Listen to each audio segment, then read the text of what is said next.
Salam dəyərli kanal izləyiciləri. Mən Tural müəllim. Bu günləri 8-ci sinif şagirdim Hüseyn ilə trapesiyanın sahəsinə aid sualların izahına baxacağıq. Hüseyn, trapesiyanın sahə düsturu necə idi? Oturacaqların cəminin yarısı ilə hündürlüyün hasili. Bəli, hündürlüyü oradan çəkin. Hündürlüyü hansı teoremlə tapırdıq biz? Pisagor teoremindən. Bəli, bir dənə ora K hərfi də yazın, belin aşağı. Ay sağ. Hündürlüyü orada indi oturacağımız neçə olacaq onda? AK neçə olacaq?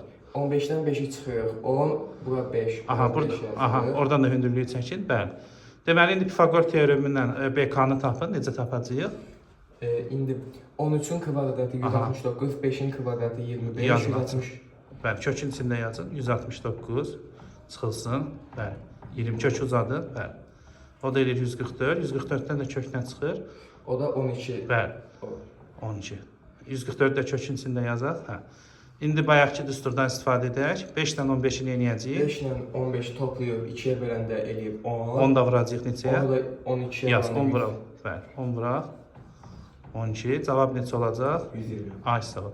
Bu oldu bir sualımız. Deməli uşaqlar, burada Hüseyn də dediyi kimi oturacaqların cəminin yarısı ilə hündürlüyün hasilini tapırıq. Oturacaqların cəminin yarısı oldu deməli 10. Hündürlüyümüz də bizim oldu 12. Onu 12-yə vuranda 120. Keçirik indi B versiyasına.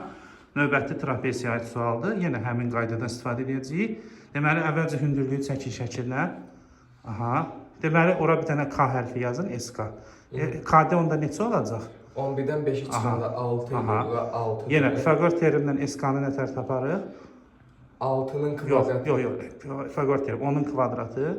Onun kvadratı 100 eləyir. 6-nın kvadratı 36 eləyir. Bizdən 36 çıxanda. 36-nın çıxanda eləyir 64. 64-də 8-in Bəli, kvadratı. indi SK-ya 8 yazaq. Bəli, indi deməli, oturacaqları nə edirdik? Bayaqki kimi, 5-dən. 11 ilə 5 toplayıb 16, 16-nı 2-yə böləndə 8 eləyir. 8-i də 8-ə Yaz, böləndə S 64. S bərabərdir, 8 vuraq 8. O da eləyir 64.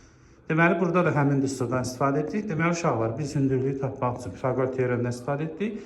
Deməli, biz hipotenuzun kvadratından katetin kvadratını çıxıb kök aldıq. Hündürlüyümüz oldu 8. Oturacaqların cəminin yarısı 8, 8, 8 vuranda 64. Gəldik videomuzun sonuna. Təşəkkür edirik Hüseyn. Növbəti izahlarda görüşərik. Sağ olun.